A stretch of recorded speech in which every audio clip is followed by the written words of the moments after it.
Well, hello, my friends. I want to thank to the organizers. For me, it's an honor to be part of this endoscopic community. In Europe, there are not many people who do UBE, so we have to publicize this magnificent minimal invasive technique. My name is Ariel Caem. I'm a neurosurgeon and I work in Seville, a city of in south of Spain, and we have a lot of world-renowned activities in our city. Bull rings, bullfighters, squares, women in flamenco dresses, a beautiful river that runs through the city, a church with a Catholic and Arabic origin, and a great city festival in April. So you must plan a trip in our city because it's amazing. Started with our topic and trying to keep on time to the next lecture. Lumbar designation treated with minimal invasive surgery has long been considered. In this graphic that you see here, designed by Roger Hart, one of the father of the tubular surgery, it's show us that in the left portions that the ignition have a very little benefit when we use open traditional surgery compared with the minimal invasive surgery. And when the complex of the case increased, the difference between two surgeries became minimal again. Fortunately, endoscopic spine surgery is changing the rules.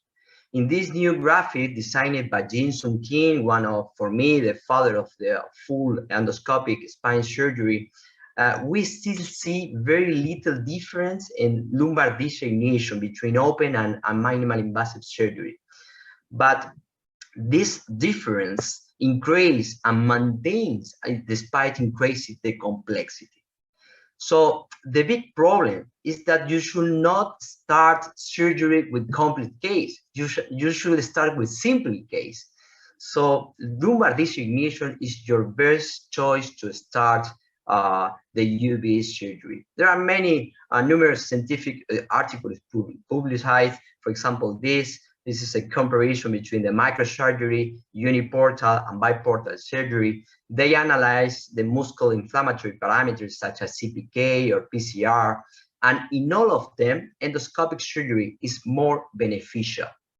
It is true that biportal surgery presents an intermediate result between microsurgery and uniportal endoscopic. And if we access to the lumbar pain and the radicular pain, the benefits are all observed in short term.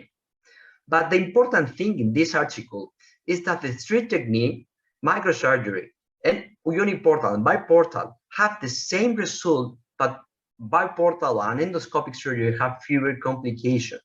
And the most important, you begin to introduce a technique that requires training to resolve more complex case. So when you have a high migrate ignition, biportal surgery is better than the uniportal because you need more skill to do by uniportal surgery. If you have a recurrent lumbar designation, even when the first case was a microsurgery, you can do with a biportal surgery without any problem. So what are the initial steps? What are the tips and tricks that we have to do when we start with lumbar designation? All the panelists talk about the OR setting. It's very important. Patient is in prone position in radiolution table. You need a C-arm in AP view. Remember that you have to move the patient to have a C-arm and a true AP view. All the equipment, monitor, endoscopic towels, and sometimes your assistant must be in the opposite side from you. When you are going to approach a lumbar designation, you have three different approaches. Most of them, 90% of the case, you are going to choose an ipsilateral posterior approach. This is an amazing approach to do central or lateral recess discernation. Sometimes you need to do a posterior, a contralateral approach because you have a foraminal lumbar designation. A contralateral approach reduces the instability risk because you not need to drill too much facet. And finally, a far lateral approach is an amazing approach to do not only a far out syndrome, as my partner talked, you can do an extra foraminal lumbar disc herniation. So there are very, very important technical difference between the right and the left lumbar disc herniation, because most of surgeons are skilled with the right hand. When a right hand surgeon must treat it, is the different is the left or the right lumbar disc herniation. Let's talk with more details. If you have a left lumbar disc herniation, you are in the same side of the pathology. With your left hands, hold your endoscope, and with your right hands, you're working portal. The first benefit in the left side is that the inferior lamina is more deeper than the superior lamina, so the movement of your carry-on of your instruments are more easy to work. Remember that when in this simulation, in this endoscopic view, we can see a very important dorsal face of the superior lamina. But the most important thing is the inferior face of the superior lamina is hidden by your endoscope, but it's more easy to access. When we need to access to the inferior lamina, between 2 and 5 o'clock in this endoscopic view, sometimes we have some problem with the right hand. We can choose some instruments like carry-on that have the ability to rotate, or you can move keep your shoulder and your knee, keep your body and try to move your knee and or put your carry-on sometimes in the opposite way. This is one of the best important part of the UVE. You can choose the same instrument that open surgery, even when you put in the opposite side the carry-on rangers. But when we have to approach a right lumbar disc herniation, we have different options.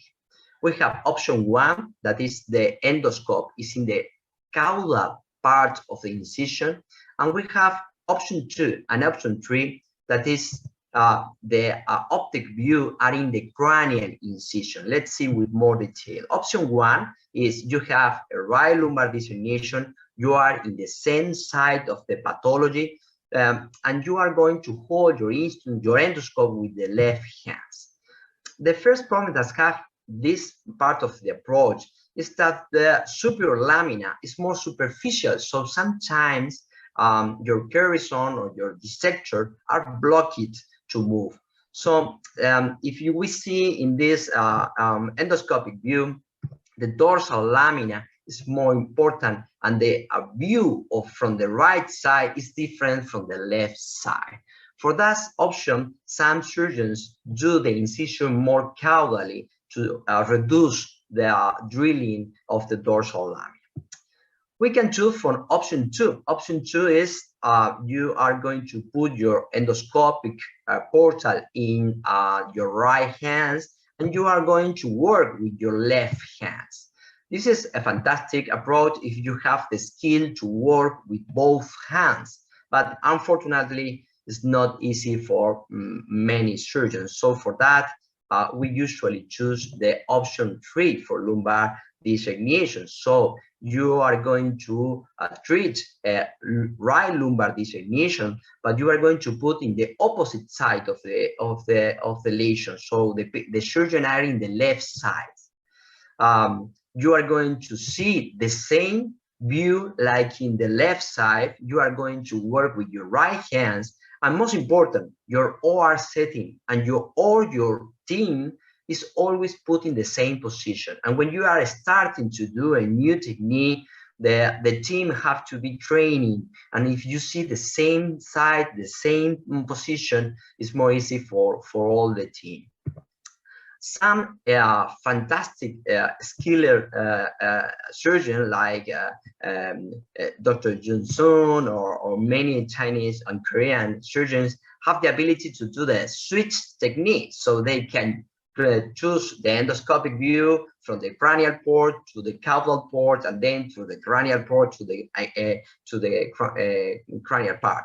So this needs training, but is another option to treat the right and the left lumbar disc herniation. Another trips, we usually use three lines. First line is vertical to the spinal process. Second line is the medial pedicular line. And we usually use a third line that is crossing the upper part of the disc.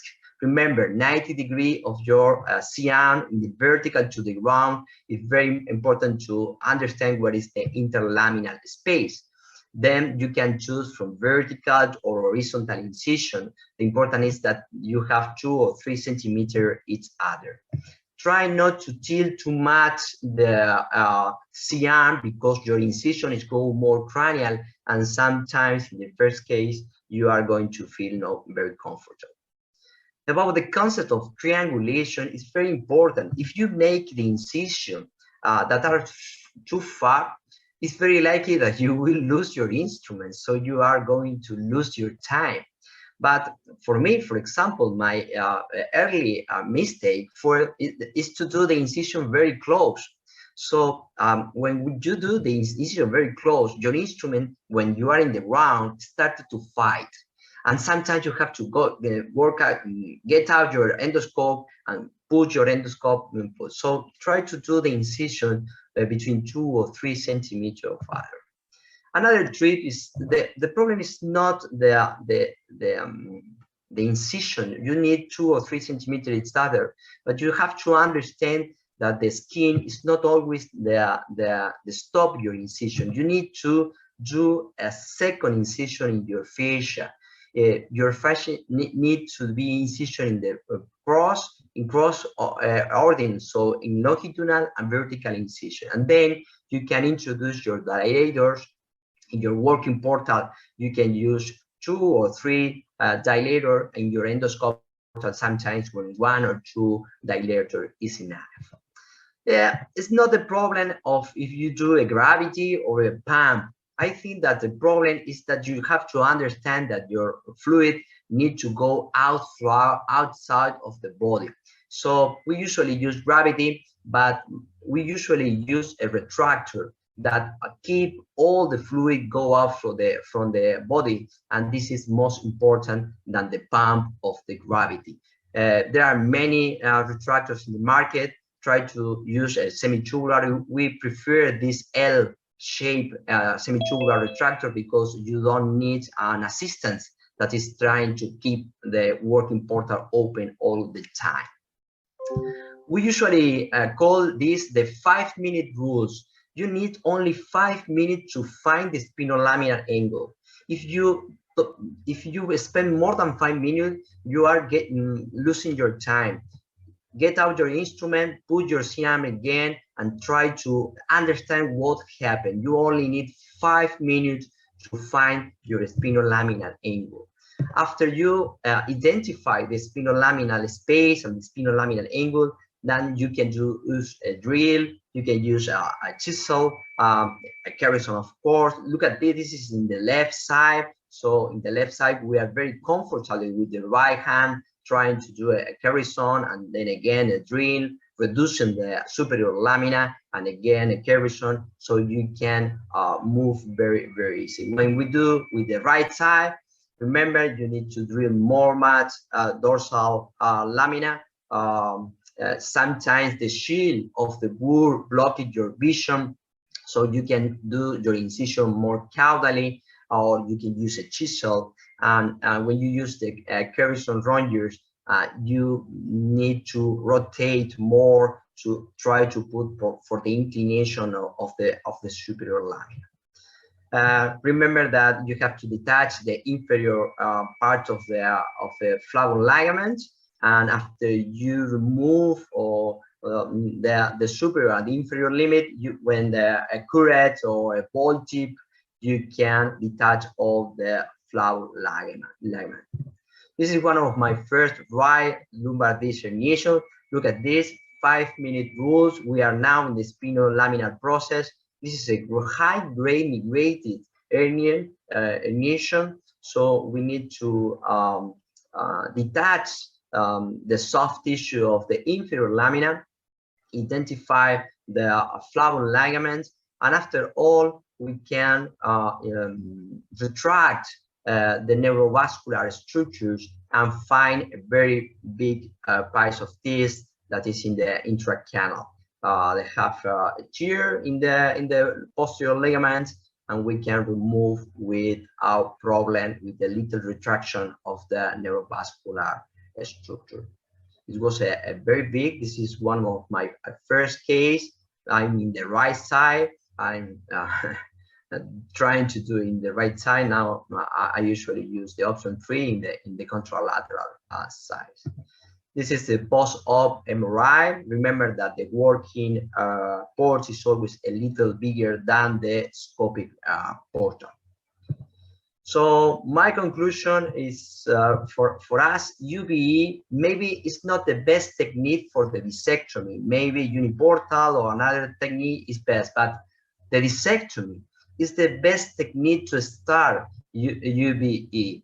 So remember, for the patient, it's the same, but for your hands, for your learning curve, discectomy is the best. So you should start with simple case, and the lumbar designation is the best choice to start. Thank you very much, and I invite you to visit Spain and all our tradition. Thank you very much.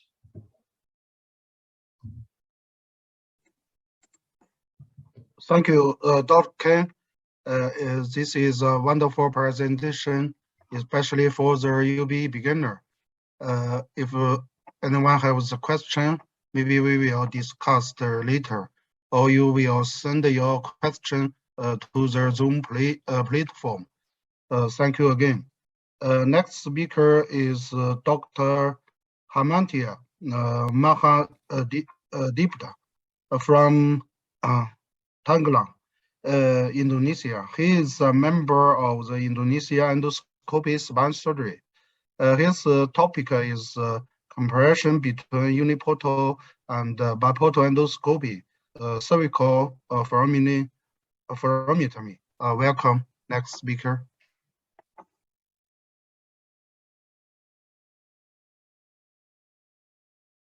Hello, everyone.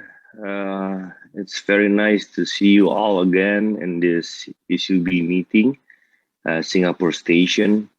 First of all, I would like to thank the organizing committee to re-inviting me here for the second time.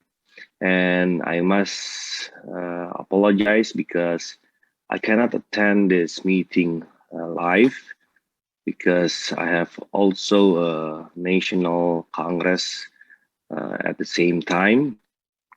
So I pre-recorded this, my presentation to share to all of you my experience in using endoscope surgery for doing the cervical foraminectomy. So as we all know, ACDF has been a long-standing gold standard for cervical radiculopathy, but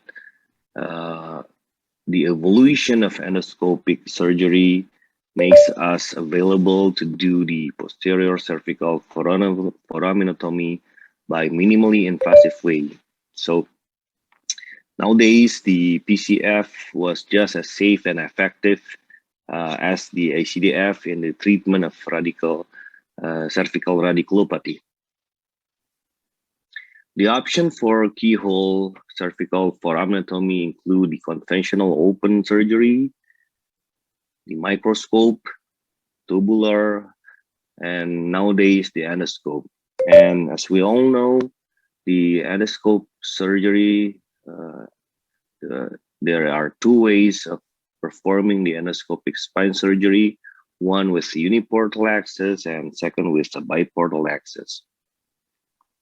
And which one is better in doing the keyhole cervical foraminectomy? The uniportal access basically only use one portal, and as we all know, the cervical foraminectomy is done by drilling the IAP first, and second, more deep is the SAP drilling, and you may or you may not retract this herniation to free the dorsal ganglia of the cervical spine. And there has been several studies, including the post-op CT scan, how wide is the foramen can be open. And there is an article from Professor Wu, the posterior endoscopic cervical foramectomy and discectomy. They compare the clinical and radiological CT evaluation of bony defect of decompression within the 2 years follow-up, and it's stable for 2 years. And the biportal, as we all know, it's a lot come from Korean people, and from Professor Park.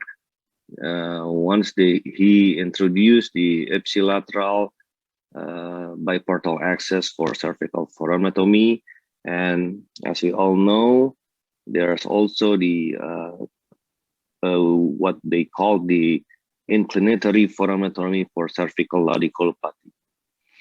So basically, the inclinatory foramectomy is if the lesion is on the left side, the surgeon stand from the other side.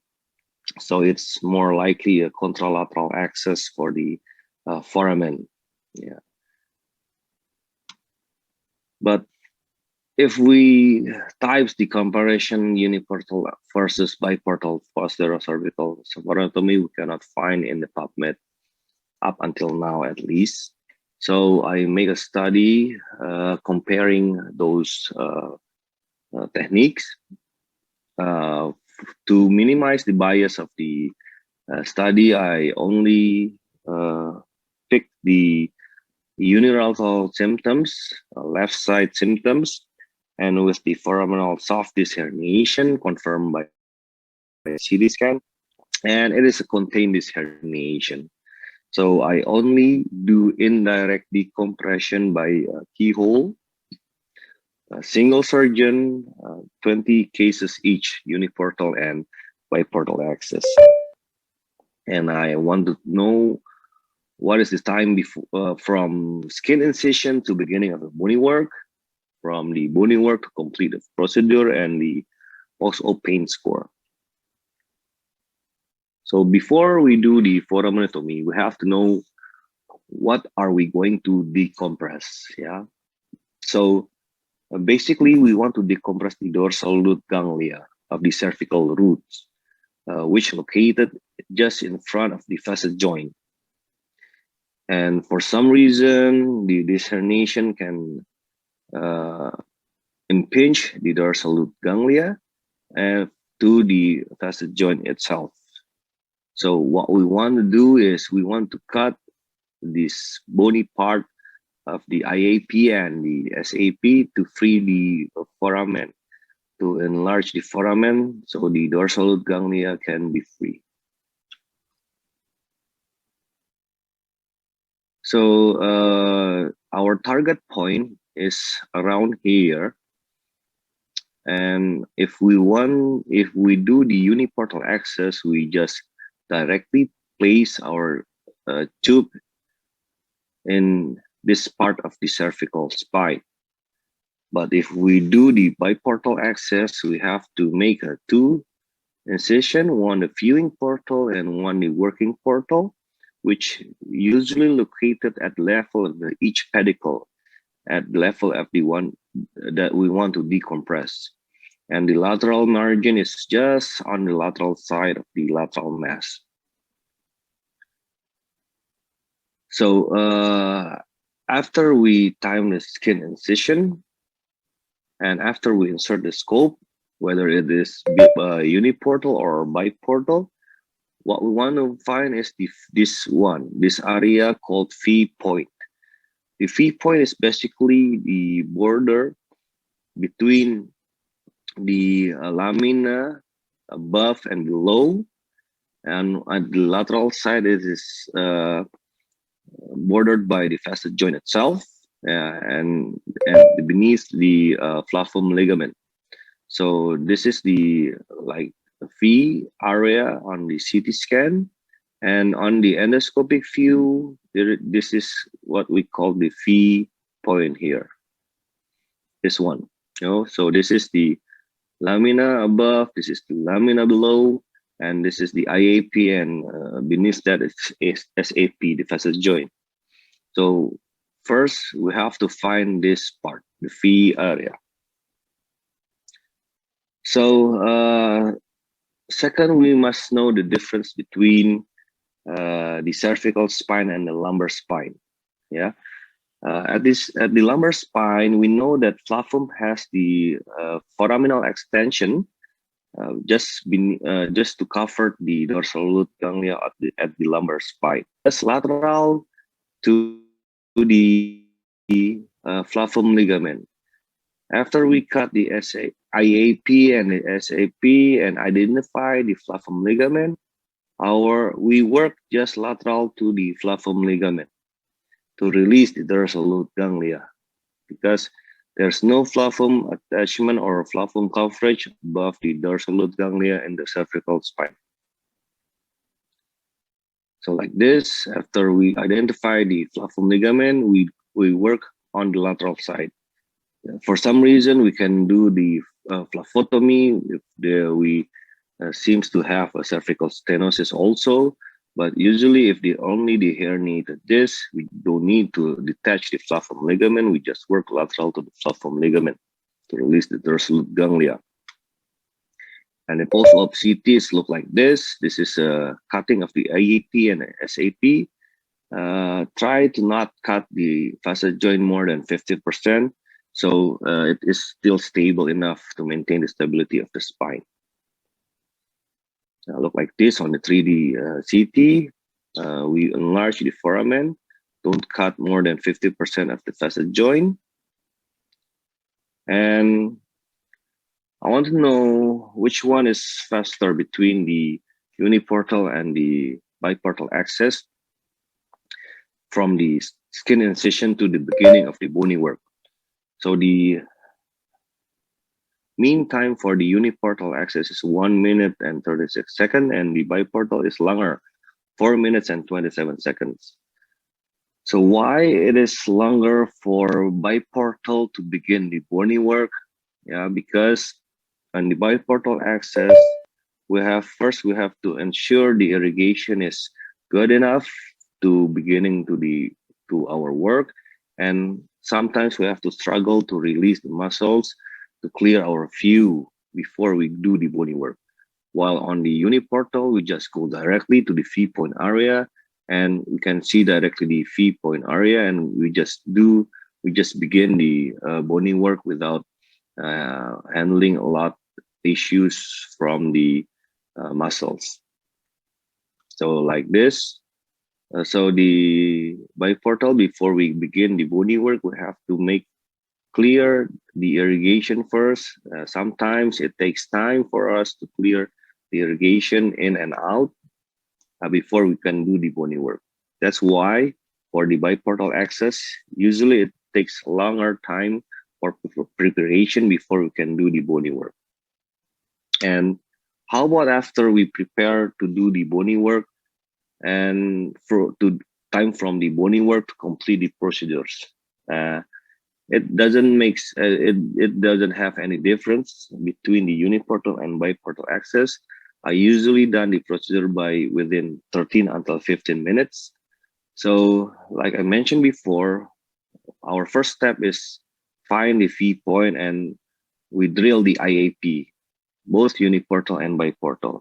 But if you see the biportal, I feel that using the biportal endoscope, we have more range of motion of our way of surgery, because both the viewing and the working portal is independent from each other. It's not like the uniportal, it's dependent where the scope, our scope goes, that's the working channel goes, right? So I think biportal gives our more freedom in manipulation of the surgical area. So after we drill the IAP and after we drill the SAP, we can see the flavum ligament clearly here. And as I mentioned before, try to work lateral to the flaphum ligament, because we don't need to detach the flaphum ligament if we want to do the freeing of the dorsal root ganglia. But be careful, there's no flaphum attachment above the dorsal root ganglia, so we have to be gently and be careful not to damage the dorsal root ganglia itself. So basically, after we cut the IAP and the SAP, we can see the free of the dorsal root ganglia. And for contain this herniation, I never do the discectomy. But if the uncontained this herniation, I try to extract the sequester or the extrusion of the disc. So this is the free of the dorsal root ganglia, and after we see the this kind of image, and it is the end of our procedure, both with biportal access and also with the uniportal access like this one. So about the post-op pain score, I feel there's no difference between the FAST and ODI compared with the biportal and uniportal access. And both of them, I did it in a daycare surgery. So I experienced one pitfall of the or downside of using the biportal access. Once I break the tip of the burr, and I feel it's difficult to remove the tip of the burr if we are doing the biportal surgery, because if we break the tip of the burr while we are doing a uniportal surgery, the tip of the burr will always locate it in the working channel, because we only have one portal. But if we do the biportal access, it's different. When we break the tip of the burr, it can be free anywhere around the field of the surgical area. So sometimes it's difficult to retrieve the tip of the burr. So I experienced this one time, and it's difficult for me to retrieve because it's not located on our working portal. But my preference is still, I feel biportal access for cervical foraminectomy for me is more convenience. Although it takes a little bit more time compared to for me for doing the uniportal access, but using the biportal access gives me a wider range of motion for surgery, because there is an independency between the viewing and the working portal. So I still choose biportal endoscopic surgery for doing the cervical foraminectomy. So I think nowadays we have to say goodbye to open surgery, and thank you for your kind attention. And hopefully my experience give you insight for doing the cervical foraminectomy using endoscope. Thank you.